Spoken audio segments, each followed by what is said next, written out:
Friends and family of Dave Velkovich, who's known on the stage as Dave Velk, stayed very quiet initially because they thought an arrest was imminent. But that never happened. And now they're speaking up in hopes of justice.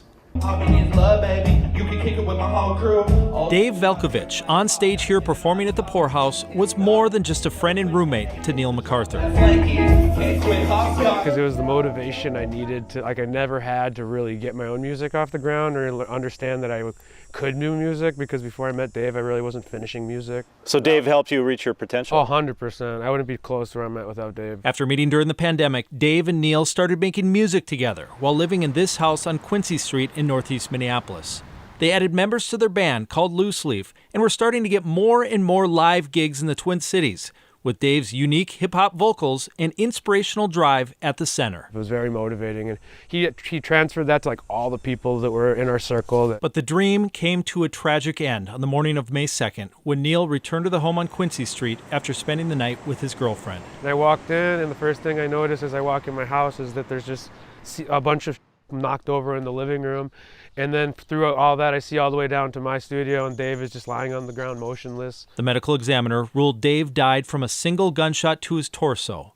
Neil says it also looked like he was hit over the head with a laptop, and it was clear a burglary had happened. My room, as I walked by to go to the studio, I looked in, and it looked like someone went through my room looking like they knew where I put stuff.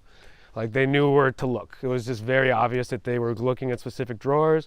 Went into my studio, stuff was torn apart. I couldn't tell. It looked like there was a big fight. Besides expensive music equipment that was stolen, Neil says he had a lot of marijuana in the house, and it's possible the burglars were looking for that and ran into Dave. I thought it was a robbery gone wrong instantly. But Neil says the first thing he showed police was this cryptic text message sent to his girlfriend the day before the murder, from her controlling ex-husband who has a history of domestic abuse convictions and disapproved of her relationship with Neil.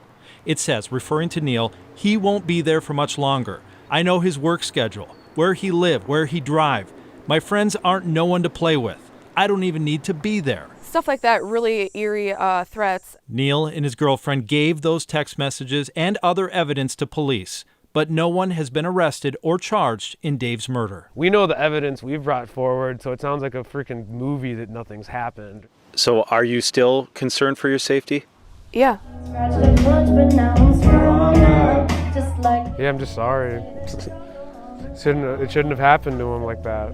This shouldn't have happened at all. That's I think what hurts the most is there's no reason for this to have happened.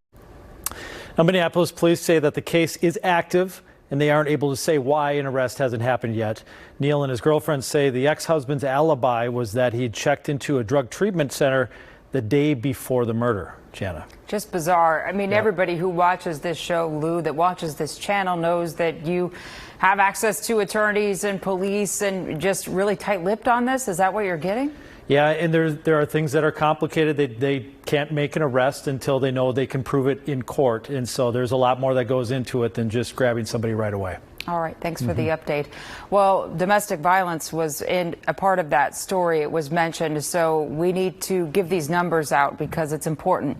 If you or someone you know needs help, there are domestic violence resources out there. There's Minnesota's Day One Crisis Hotline. There's the National Domestic Violence Hotline.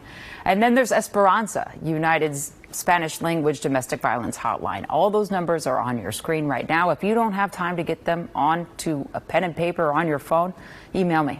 I'll give them to you myself.